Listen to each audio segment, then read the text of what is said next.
said, I'm walking. And he said, do you need a ride? And I said, well, and kids never do this, never do what I did.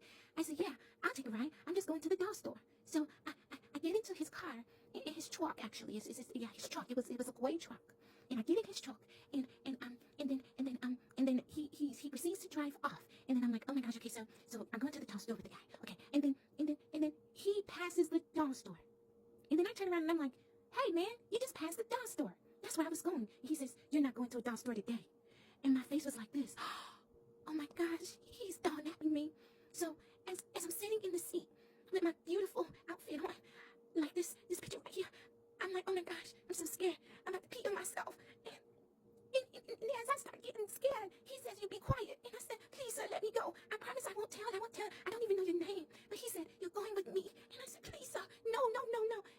And he kept me. And what he did was he said, matter of fact, I'm not even going to take you in my house. I'm going to leave you in this car. And you're going to learn a lesson. And I'm like, what lesson? I don't know what you're talking about. So then he leaves me in that hot car. It was around June. He leaves me in the car. And guess what, friends? It was hot. It was like 80-something degrees. And like 89 degrees.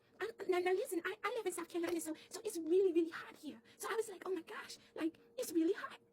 And the days and days and days and days and days and days and days went by. And I'm just like, oh my gosh, no one is ever going to find me. Oh my goodness.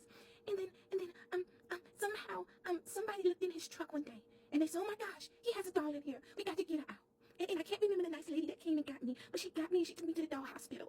And when I got to the doll hospital, they asked me all of these questions like, what was his name? What kind of truck was he driving? But I said, I just know it was a gray truck, and it was a man, and he had a cap on, and he had a beard, and he was a white male, and that's all I knew. That's all I knew, friends. And then they gave me like an IV, a doll IV to go in my arm right here.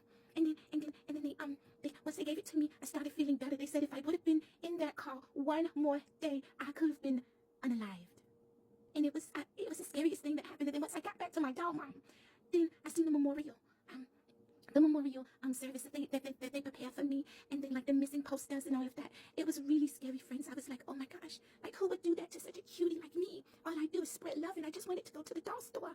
That's all I wanted, friends. So let this be a testament to you. Don't follow strangers in their car. It doesn't matter if they say they're gonna give you a ride, candy, a kiss, anything like that. No, they don't have a puppy in the car for you. No, they're not nice. And don't do it because you don't want to be like me and almost be unalived. That's right. That's right. I'm very grateful to the lady. I can't remember her name, but I'm very grateful that she saw me and she got me out there. God is just so good. And kids, remember, don't talk to strangers. Don't talk to strangers. Don't talk to strangers at all because they're not nice people at all. And yeah, I mean, I talk to you guys and you're strangers, but you're online. But even be careful with that because sometimes people are not who they say that they are. But yeah, that's my story time. I love